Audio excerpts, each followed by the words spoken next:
road that led us into the mountains wound endlessly between walls of dark pine, their tops swaying gently in the late autumn wind. And though the sky was still carrying the pale blue of afternoon, shadows had already begun to stretch across the two-lane road in long, uneasy fingers.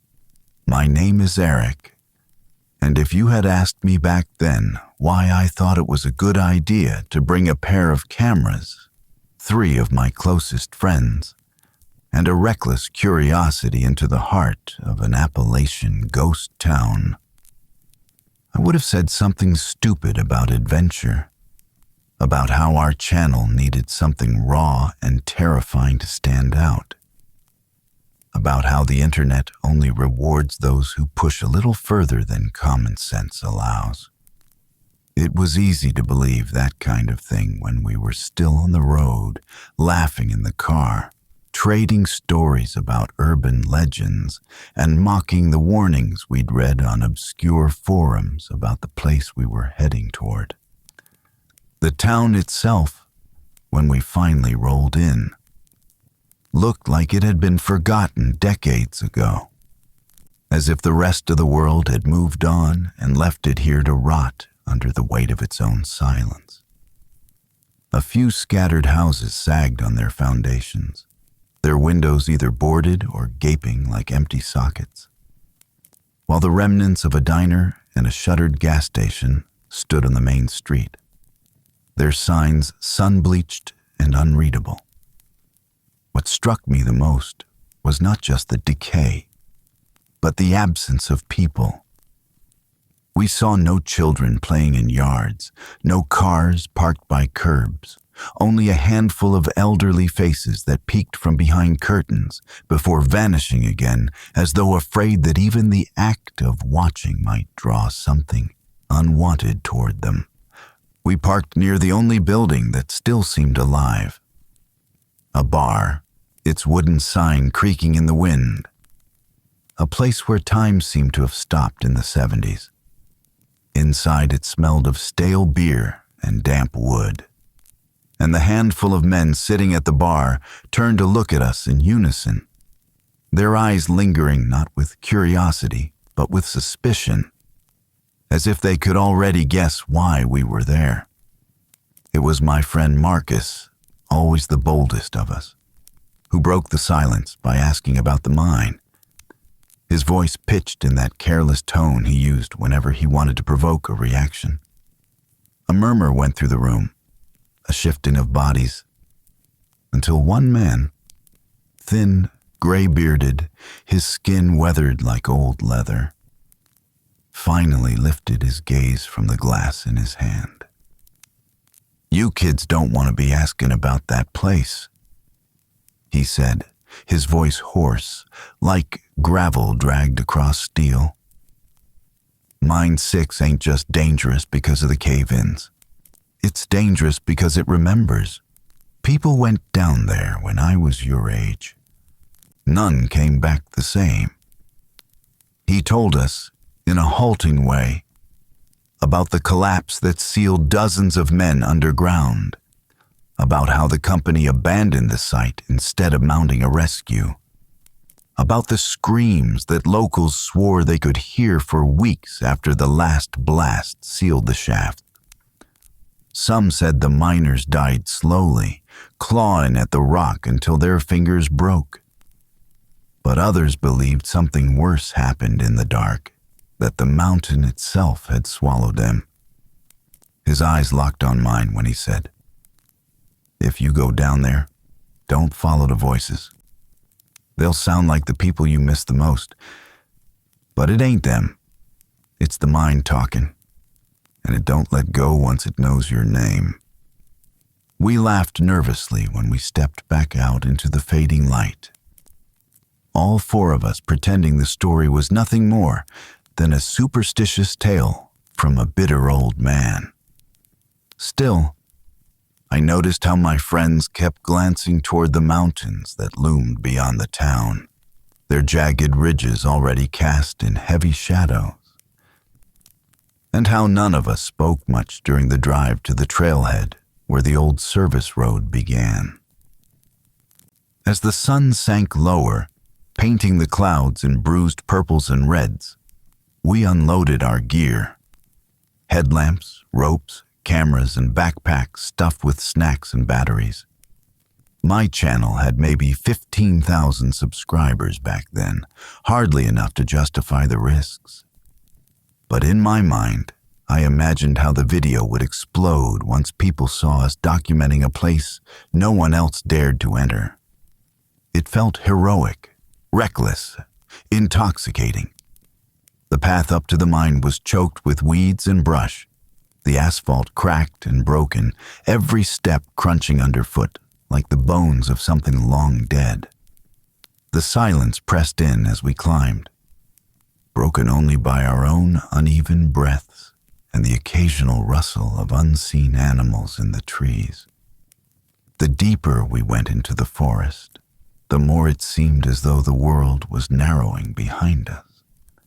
Like the road back was dissolving, and I caught myself looking over my shoulder more often than I admitted, half expecting to see someone or something following.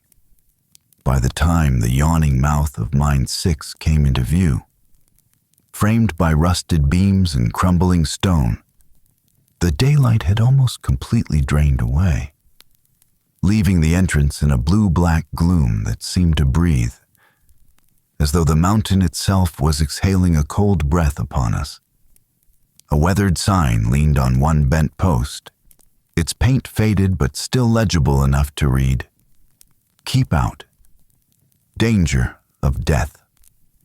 Marcus raised his camera, grinning in the dim light, and said the line he always used to kick off our videos. "Well, guys, this is how legends are born." His voice echoed faintly into the dark tunnel, a hollow repetition that made me shiver despite myself. I wanted to believe it was just nerves, just the natural fear of stepping into a place with so much weight of tragedy and rumor. But deep down, something in me already knew we had crossed an invisible boundary, that whatever waited in the dark was not simply the absence of light, but a presence, patient and watchful, waiting for us to take the first step inside. The first breath of air that drifted from the tunnel struck me as colder than the wind outside, damp and mineral-scented, carrying with it a strange taste of iron that clung to the back of my tongue as though the mountain had been bleeding quietly in the dark. Our headlamps cut thin blades of white through the gloom, illuminating dust motes that spun and drifted like tiny creatures stirred from hibernation. And I could not help but notice how the beams seemed to vanish just a few feet ahead, swallowed whole by the thickness of the shadows. Marcus, always pretending to be fearless, led the way, his laughter bouncing off the stone walls in brittle echoes, while Jenna and Tyler followed close behind, whispering comments into their cameras in voices that wavered between forced bravado and genuine unease.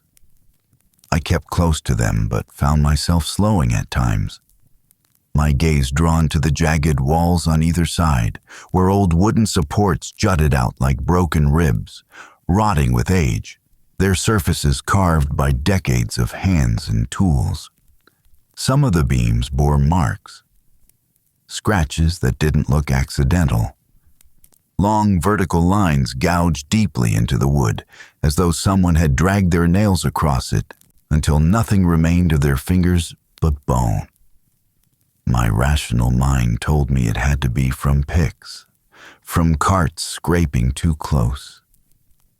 But the thought of hands clawing in desperation refused to leave me.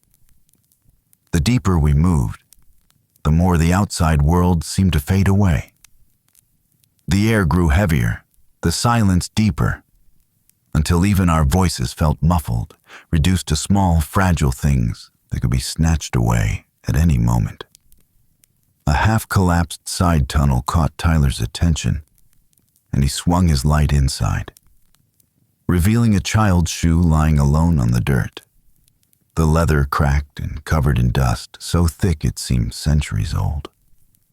"No way that's real," he muttered. But his voice faltered when none of us responded, and he quickly turned away, pretending to check his gear. We continued down the main shaft, our footsteps crunching on loose gravel, the smell of damp earth thickening with every yard. I tried to focus on the sound of our boots, the regular rhythm of movement. But somewhere between one breath and the next, I became aware of another sound, faint and distant, like the hollow strike of metal on stone.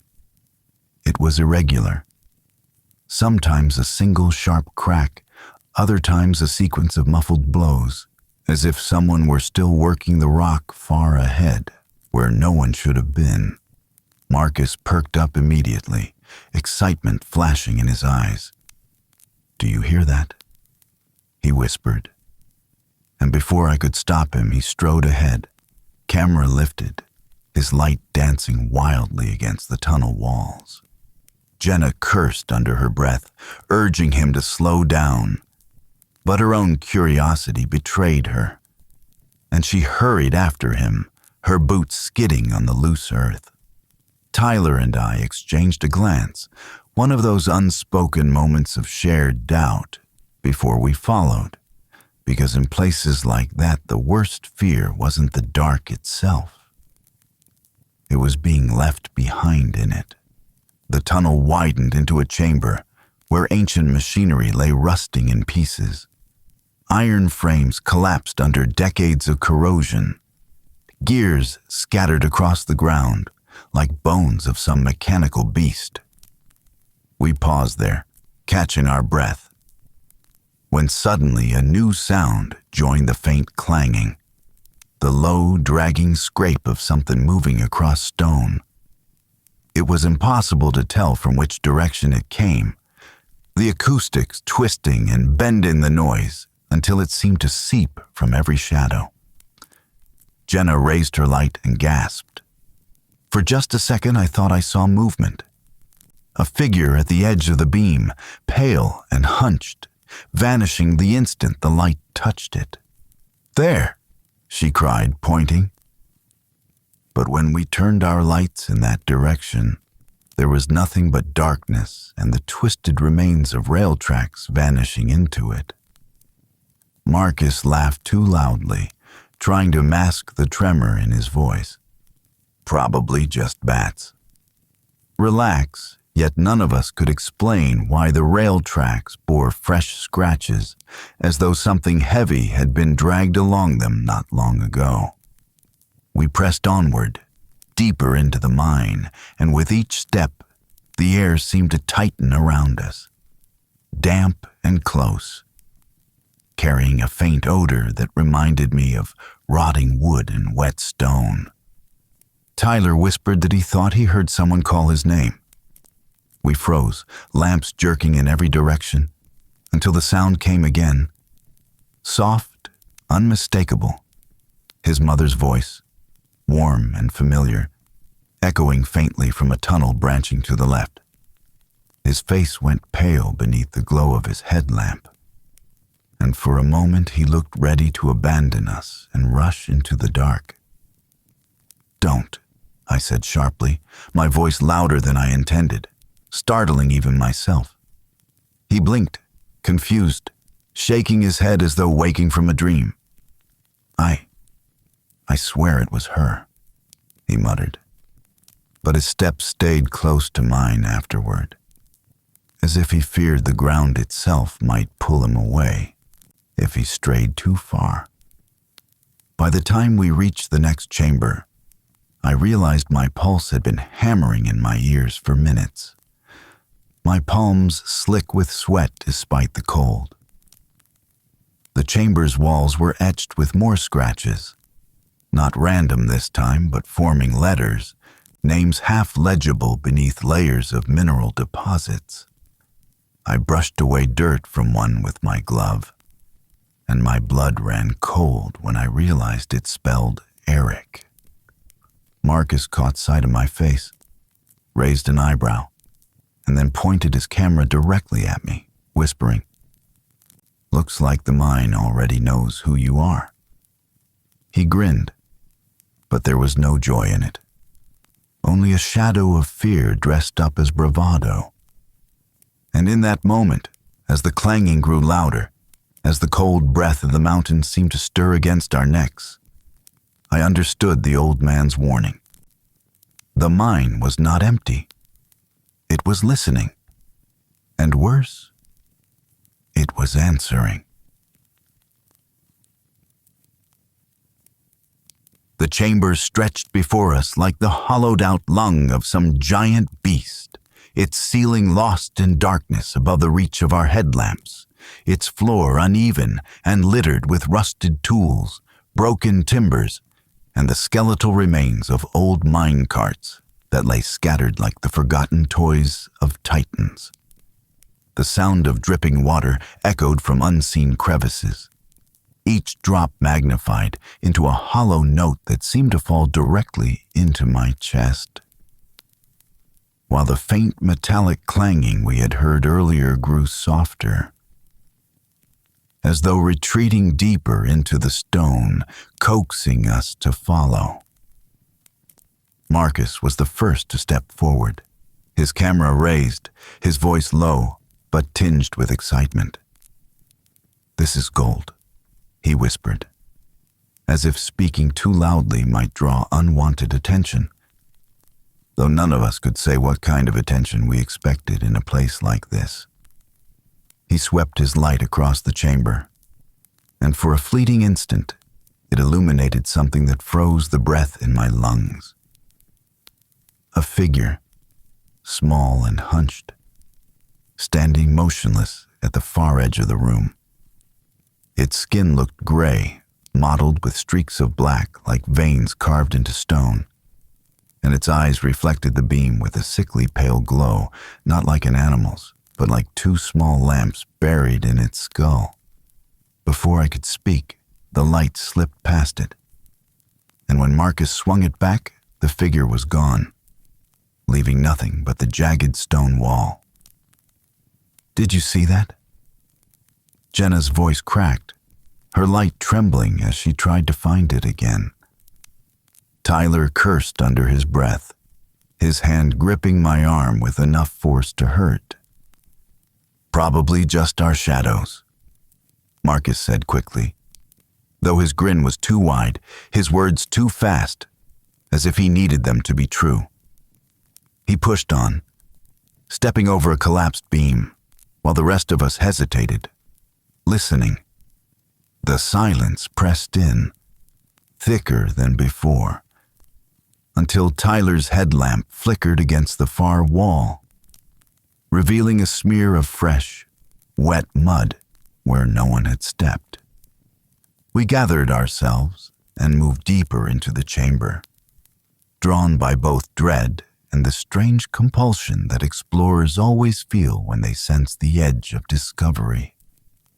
But the deeper we went, the more the mind seemed to shift around us, corridors branching in directions that none of us remembered passing earlier, tunnels narrowing and twisting until I no longer knew which way would lead us back. It was then that the voices began. Not loud, not clear, but soft threads of sound that curled from the darkness like smoke. At first, it was only one voice, calling Marcus's name in a tone eerily familiar, like his father's, whom he hadn't spoken to in years. Marcus froze, his camera lowering slowly, his lips parting as though to answer. "Dad?" he whispered, the sound trembling in the air. We all turned toward the direction of the voice, but there was nothing, only darkness and the faint trickle of water. Then another voice joined, this one a woman's, sweet and tender, calling calling my own name. My stomach clenched. It was my mother's voice, impossibly accurate, filled with that same gentle cadence she had used when I was a child and afraid of storms. I wanted to move toward it, to believe against all reason that she was somehow there in the stone, waiting for me. But Tyler's grip on my sleeve dragged me back, his eyes wide and desperate as he shook his head. "It's not real," he hissed, his breath sharp against my ear. "Don't listen." Jenna raised her camera, her hands trembling, and muttered, "Oh my God, I think I hear my sister." Her light swung toward a narrow tunnel at the edge of the chamber, and before any of us could react, she stumbled forward, drawn as if by a rope around her chest. We shouted her name, the echoes layering on top of each other until it sounded like a dozen voices were calling from all directions, and for a moment she stopped, torn between us and the phantom sound. But then the voice grew louder, clearer, pleading, and she broke into a run, vanishing into the tunnel before we could stop her. Marcus swore and charged after her, his boots striking sparks from the loose stone, while Tyler and I followed, our lights jerking wildly against the walls. The tunnel was narrower, the air colder, and every few steps I swore I saw shapes moving just beyond the edge of the beam. Twisted limbs pulling back into the shadows, faces half-formed from the rock itself, watching silently. We heard Jenna scream. Not a startled cry, not fear alone, but a scream of raw, animal terror that rose and cut off so suddenly it left the air trembling in its absence. Marcus reached the end of the tunnel first, skidding to a halt where the path opened into a pit, its bottom swallowed by darkness. He leaned over, calling her name again and again, his voice breaking, while his light probed the blackness below. There was no sign of her, no movement, no reply. Only the faintest echo of her own scream bouncing endlessly back from the depths. Tyler pulled Marcus away, muttering, "She's gone, she's gone." But Marcus fought him, his voice hoarse, insisting he had seen something moving down there, that she was still alive. Yet the longer we stared into that pit, the more certain I became that if any of us leaned too far over, the darkness would simply take us as it had taken her. For several long minutes we stood there, breathless and shaking, the weight of what had just happened pressing on us like the tons of rock above our heads. Finally, we turned back, silent except for Marcus's ragged sobs, only to realize that the tunnel behind us no longer looked the same. The path we had taken twisted in a new direction, the walls slick with moisture, the ceiling lower, as if the mine itself had rearranged while we weren't looking. I realized then, with a dread that rooted itself deep in my bones, that we were no longer explorers wandering through a forgotten ruin. We were prey, and the mine, whatever lived in it, was already hunting us. We tried retracing our steps, though in truth none of us were sure which way we had come. Every tunnel looked the same, yet slightly different, as though the walls had shifted when we weren't watching, folding and reshaping like the inside of some immense living creature. The air was thicker now, damp with the stench of mold and something else.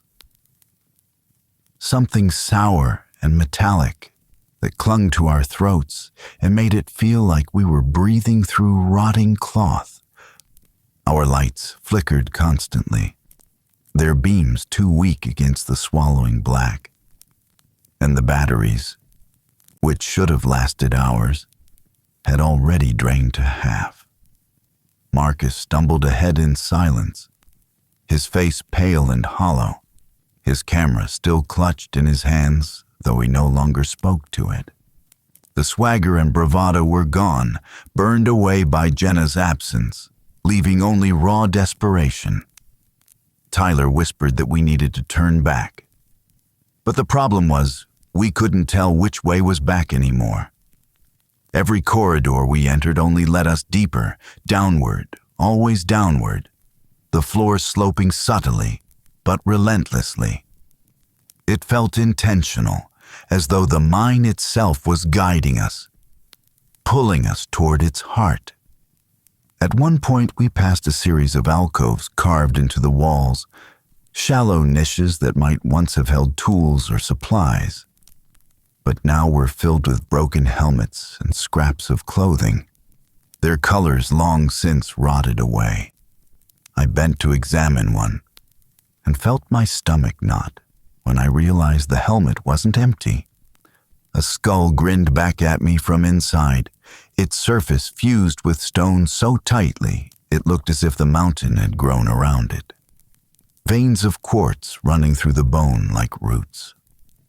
I staggered back, bile rising in my throat.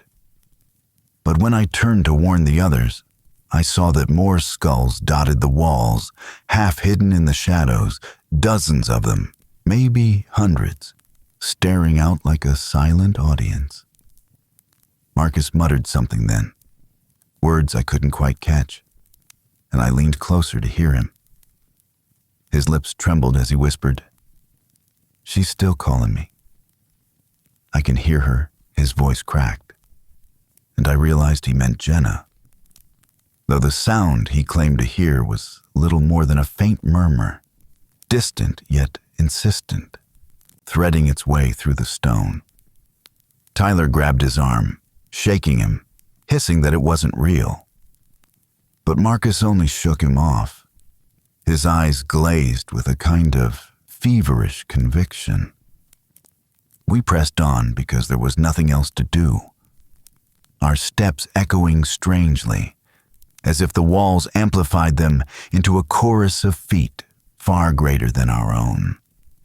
Shadows shifted at the edges of our lights, fleeting movements that disappeared whenever we turned toward them. But once, just once, I caught a clear glimpse of what followed us. It was crouched low, its limbs too long, its spine twisted into unnatural angles, and its face, God, its face, looked almost human, but stretched and cracked, the skin dark with stone, its mouth opening wider than any mouth should, as though it wanted to swallow the very air around it. Its eyes glowed faintly, twin pinpricks of milky light that fixed on me before it slithered back into the dark. I froze, my breath catching in my throat. And when I tried to tell the others, they only shook their heads, saying they hadn't seen anything. But I could feel it, just behind us, pacing, waiting. The tunnels narrowed further, forcing us to stoop, our backs scraping against the jagged ceiling, until we spilled into another chamber, this one larger, with a pool of stagnant water spread across its center. The surface rippled faintly, though no stone had fallen, and when I leaned closer, the reflection in the water wasn't mine. It showed a face almost like mine, but not quite. The skin gray, the eyes sunken, the mouth opening slowly in a silent scream. I staggered back, nearly falling, and Marcus laughed suddenly, a sharp, broken laugh that cracked into sobs. "We're not supposed to leave," he muttered, kneeling by the water. "Don't you get it? This place keeps what it takes." His words chilled me because they didn't sound like Marcus anymore. Not entirely. It was as though something else was speaking through him, using his mouth, his voice, to let us know the rules. Tyler pulled me aside, whispering frantically that we needed to fight our way out, that even if it meant climbing shafts or smashing through support walls, we had to try. I wanted to believe him, to summon some kind of plan, but then the sound came again. That clanging of metal on stone, closer now, joined by another and another until it became a rhythm, a syncopated beat echoing through the tunnels like the march of an army. Shapes began to emerge from the far end of the chamber, dragging themselves forward with jerking movements, their limbs scraping against the rock, their hands deformed into long, bony tools that gleamed like crude pickaxes. There were at least 5 of them, maybe more, their pale eyes glowing faintly as their mouths opened in unison, spilling out a chorus of voices that didn't belong to them, voices of parents, siblings, friends, layered over each other until the air itself seemed to vibrate with their impossible familiarity.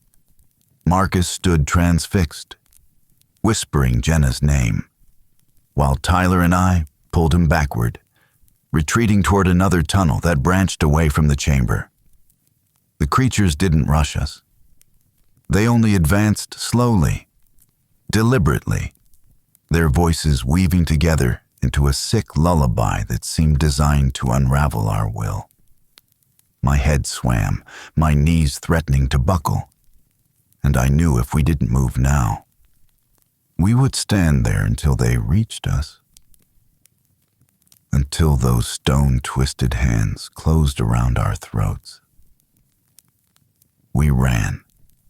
The tunnel ahead seemed endless, twisting and sloping downward, always downward, the sound of the clanging following close behind, steady and relentless. At one point, my light flickered and went out entirely for a second, plunging me into blackness, where I felt the rush of air beside my face, as though something enormous had leaned in to smell me before darting back into the dark. When the beam flared to life again, I screamed, though I wasn't sure if the sound had actually left my throat or only echoed inside my skull. We didn't stop running until our lungs burned and our legs felt like lead, until the tunnel widened once more, and the sound of the creatures had faded behind us. We collapsed against the cold stone, panting, trembling, unable to speak. The mine was quiet again, but not empty. I could feel its presence pressing on us from all sides, patient and unhurried. It didn't need to chase us. It knew we would keep going deeper. And in my gut, a single truth coiled like ice. There was no way back anymore. We sat in silence for what might have been minutes or hours, our backs pressed against the damp wall, our breaths shallow and uneven, as though even the act of inhaling too deeply might alert the mind to where we were. The air was bitterly cold now, thick with a mineral reek of rust and rot, but sweat still trickled down my spine, my body trembling with exhaustion and fear. Marcus sat hunched beside me, his camera long forgotten at his feet, his lips moving in whispers that I couldn't fully make out. Fragments of Jenna's name threaded through, as if he were speaking to her, or perhaps to the memory of her voice still echoing in his ears. Tyler leaned forward with his head in his hands, muttering curses under his breath, his fingernails clawing at his scalp as though trying to wake himself from a dream. When we finally moved again, it was not out of choice, but necessity. The silence had grown too heavy, suffocating, as if the mountain itself were listening, waiting for us to remain still long enough to crush us into the stone. We rose unsteadily and continued down the tunnel, our lights flickering weakly, our footsteps sluggish and uneven. I could no longer tell if we were moving deeper or higher. But the slope beneath our feet seemed endless, and the walls around us closed tighter until we felt swallowed whole. The first sign that we had stumbled into something worse came when Marcus lifted his light toward the ceiling and froze, his mouth opening in a silent gasp. Above us, fused into the stone, was the unmistakable shape of a human arm. Flesh and bone petrified into rock, the fingers stretched outward as though clawing desperately at the air. I followed the curve of the arm with my light and felt my stomach turn. The rest of the body was there too, half absorbed into the wall, the face twisted in a scream that would never end, its teeth still bared as stone crept like frost across its features. And then we saw more of them. All around us, the walls revealed shapes of men, dozens of them, perhaps the miners themselves, entombed not by collapse, but by something far stranger. Some were only partially visible. An eye peering out from a sheet of quartz, a leg jutting from granite like a broken pillar. But others looked caught mid-transformation, their bodies twisted, their limbs hardened into crude tools of stone and bone. Tyler gagged and stumbled backward, but Marcus stepped closer, transfixed. "They didn't die," he whispered, his voice thin with awe and terror. "They became part of it. They belong to the mine now." Before I could drag him away, the sound returned. That steady, rhythmic clanging of metal on stone, louder now, so close it seemed to rattle the marrow in my bones. We turned toward the source, our lights quivering across the darkness. And then we saw them, emerging from the far tunnel, one by one, their shapes unmistakably human, yet horribly altered. The first dragged itself forward with a grotesque limp. Its body bent unnaturally, its arms elongated into jagged extensions of stone that ended in sharp, pick-like points. Its skin was gray, mottled, torn in places to reveal veins of mineral running like roots beneath the surface. And its eyes glowed faintly, milky and sightless, yet fixed directly upon us. Behind it came more, each one different but equally wrong. One whose jaw had split open too wide, lined with teeth that looked more like shards of crystal. Another whose spine arched out through its back in a ridge of stone. And yet another who crawled on all fours, its fingers fused into claws that sparked when they scraped the ground. And all of them were speaking, not in their own voices, but in a chorus of stolen ones, layered and shifting. I heard Jenna's scream again, twisted now into words I couldn't comprehend, followed by the gentle tone of my mother's voice, calling my name, begging me to come closer. Tyler stiffened beside me as his own father's voice emerged from the din, warm and familiar, promising safety, promising escape if only he would step forward. Marcus began to sob openly, staggering toward them with his arms outstretched, as though he could embrace Jenna among them. I grabbed him by the shoulders, shouting that it wasn't real, that none of it was real. But his eyes were wild, glazed with longing, and for a moment I thought he might tear free of my grip and throw himself at the creatures. The things advanced slowly, deliberately, their stone limbs scraping against the walls, their bodies twitching with unnatural spasms. The sound of their clanging weapons was not random. It was a rhythm, a signal like the beating of a drum, echoing off the walls until it reverberated through my chest. My light shook in my hand, and for a heartbeat the beam passed across their faces, faces that bore the last flickering remnants of humanity. features half remembered beneath the stone, their mouths opening wider and wider as the voices spilled out louder, overlapping, filling the chamber with a terrible symphony of the dead and the stolen. Tyler screamed at Marcus to move, to run, but Marcus broke free and stumbled forward a few steps before freezing, his body rigid, his head tilted, as though listening to something only he could hear. I lunged for him, dragging him back just as one of the creatures lashed forward, its jagged arms striking the ground where he'd been standing a second earlier, sparks flying as stone met stone. The sound was deafening, a shriek that drilled into my skull and left me gasping. We ran again, because what else could we do? Our light swung wildly across the cavern walls, revealing more faces in the rock, more half-formed bodies twitching faintly, as though they might yet pull themselves free. The creatures did not chase us at a sprint. They didn't need to. They only followed, steady and relentless, their voices filling the tunnels until we couldn't tell if they were behind us, ahead of us, or inside us.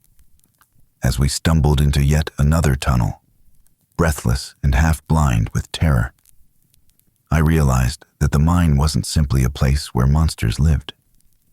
The mine itself was alive.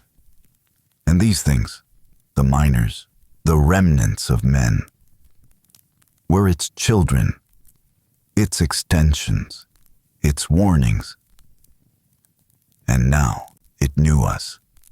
It knew our names, our faces, our fears, and it wanted us to stay.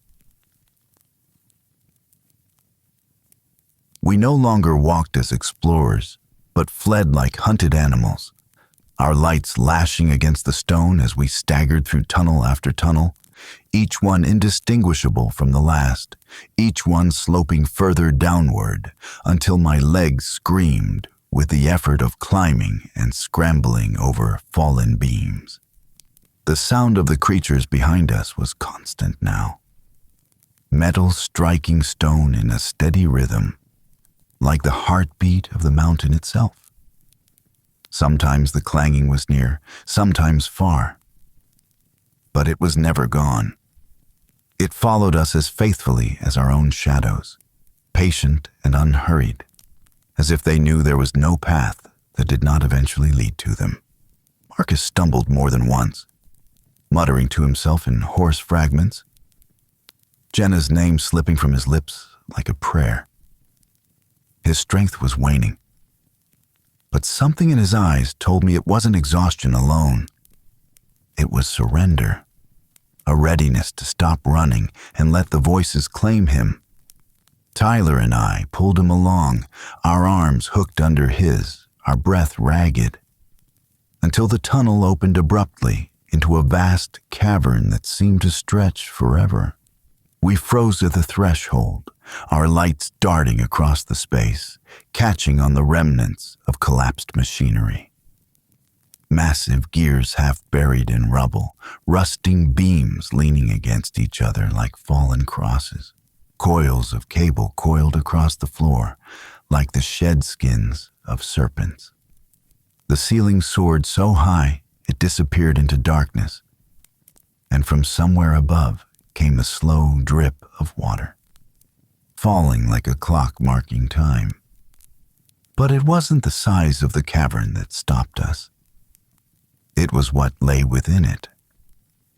At the center stood a cluster of figures, dozens of them, arranged in a circle as if frozen in ritual. They were miners once, men with helmets and boots still clinging in scraps to their ruined bodies. But their flesh had fused with stone, their limbs warped into tools, their faces hollow and lifeless. Yet even in their stillness they seemed alive, their heads tilted upward as though listening to something deep in the earth. And as we entered, their eyes lit up, dozens of pale glows piercing the dark at once. The clanging erupted around us, not behind, but ahead, above, everywhere at once, reverberating from the cavern walls until my skull ached. The circle of miners stirred, their stone-bound feet grinding against the floor as they turned toward us in unison. Voices poured from them, a tide of sound that rose and layered, becoming so thick it was no longer distinguishable words, but a wall of human noise. Screams, cries, laughter, pleading. Every emotion stripped and remixed into an unbearable cacophony. Marcus collapsed to his knees, covering his ears, his scream lost among theirs. Tyler shouted at me to run, but where? Every path forward seemed clogged with shapes emerging from the dark, their glowing eyes multiplying with each passing second. One of the things broke free from the circle and lunged toward us, its elongated arm swinging down in a brutal arc. Tyler shoved me aside, the pick-like limb smashing into the ground where I had stood a heartbeat earlier, shards of stone exploding upward in a spray. He grabbed Marcus by the collar, hauling him up. But another creature moved in from the side, its mouth opening unnaturally wide as a torrent of voices spilled out. We fought to retreat toward a side tunnel, but the ground itself betrayed us, trembling as if something massive shifted far beneath. Rocks tumbled from the ceiling, dust filling the air, our light struggling to pierce the choking haze. I pulled Marcus toward the tunnel, screaming his name, when suddenly Tyler wrenched free of my grip. "I'll hold them," he shouted, his voice cracking but resolute. I turned, horror rising in my chest, but his face was set in grim determination. "Get him out, Eric. Go." And before I could argue, before I could even move, Tyler snatched a length of rusted pipe from the ground and charged back toward the advancing figures. His light swung wildly, catching the pale gleam of eyes and stone-warped faces as he disappeared into their midst, his screams and the sound of metal striking metal echoing through the cavern. Marcus clawed at me, trying to turn back, but I dragged him down the side tunnel, my own sobs tearing at my throat as Tyler's voice was drowned beneath the chorus of the mine.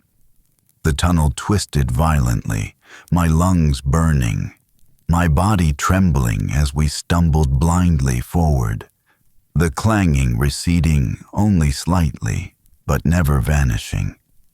When we finally collapsed against the wall, the silence that followed was worse than the noise. It was a silence that pressed into my skull, filling it with the memory of Tyler's last scream.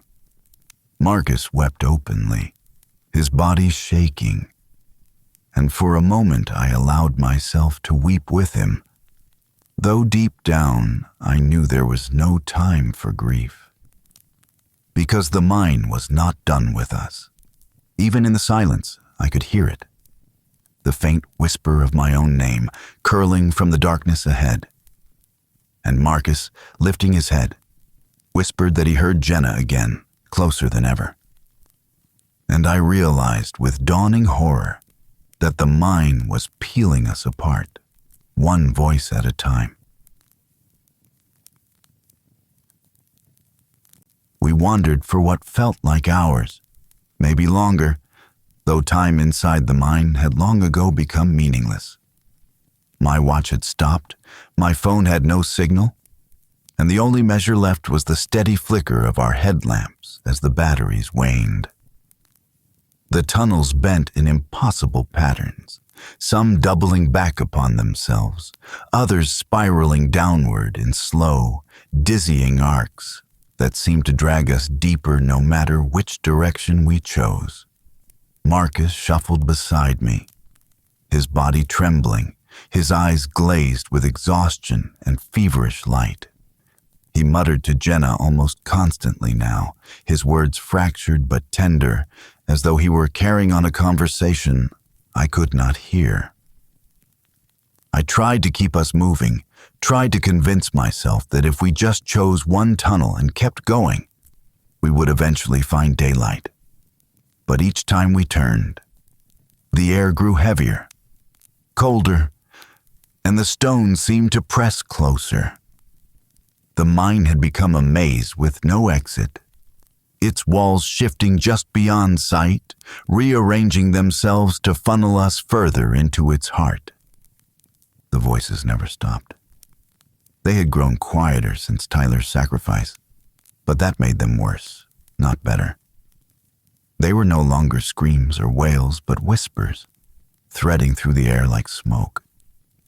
Sometimes they used my name, spoken in tones so familiar it made my chest ache. My mother, my childhood friends, even my own voice, echoing back at me from the dark. Marcus responded to them, nodding, smiling faintly, reaching out his hands to embrace what he thought was Jenna just around the next bend. I pulled him back each time, my heart pounding, knowing that if I ever let him go, I would never see him again. We passed more of the petrified forms, their bodies half swallowed by rock, their eyes faintly glowing as though some ember of life remained trapped inside.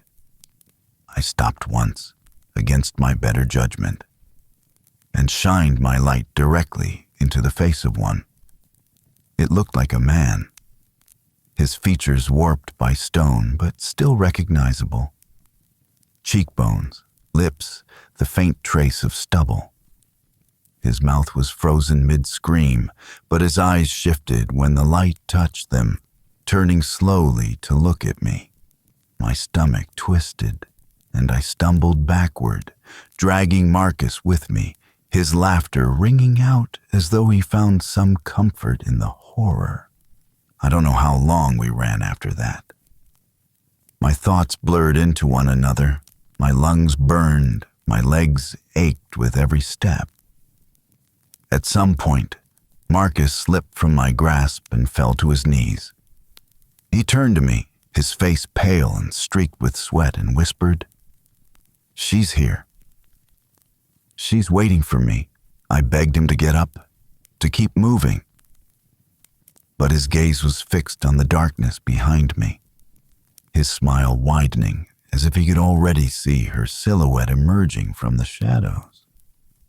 I reached for him, but before I could pull him up, the tunnel around us shuddered with a deep groan, like the mountain itself was breathing.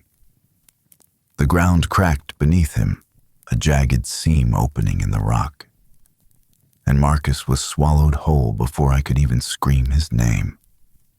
His voice echoed once, sharp and desperate, then was gone, replaced by the faint chorus of whispers that rose from the fissure like steam.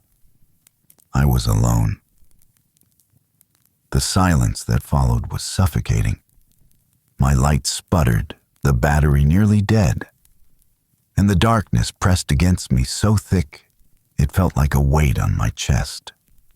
I stumbled forward, tears blurring my vision, whispering to myself that there had to be a way out, that Tyler hadn't died for nothing, that Marcus couldn't have been taken for nothing. But with each step, hope eroded. The tunnels seemed endless, the air colder, the ground sloping ever downward. At last, I saw it. A faint glow ahead. My heart leapt, and I staggered toward it. Every ounce of strength I had left poured into those final steps. But as I drew closer, I realized the light wasn't daylight. It wasn't the sun breaking through an exit. It was eyes. Dozens of them, glowing faintly in the dark. The whispers rose again, louder this time, wrapping around me like a blanket, comforting and suffocating all at once. I heard Tyler's voice calling my name, gentle, insistent. I heard Marcus laughing softly, promising it was safe. I even heard my own voice urging me to let go, to stop fighting, to rest. I sank to my knees, my lamp finally dying, plunging me into pure darkness. The glow of the eyes was all that remained, surrounding me, inching closer. I wanted to scream, to run, but my body no longer obeyed. My breath slowed, my vision blurred, and the voices filled the emptiness inside me until I could no longer tell where they ended and I began. And in that final moment, as the darkness pressed against my skin and the eyes blinked in unison, I understood the truth that had been waiting all along. The mind didn't trap people. It absorbed them. And now it was absorbing me.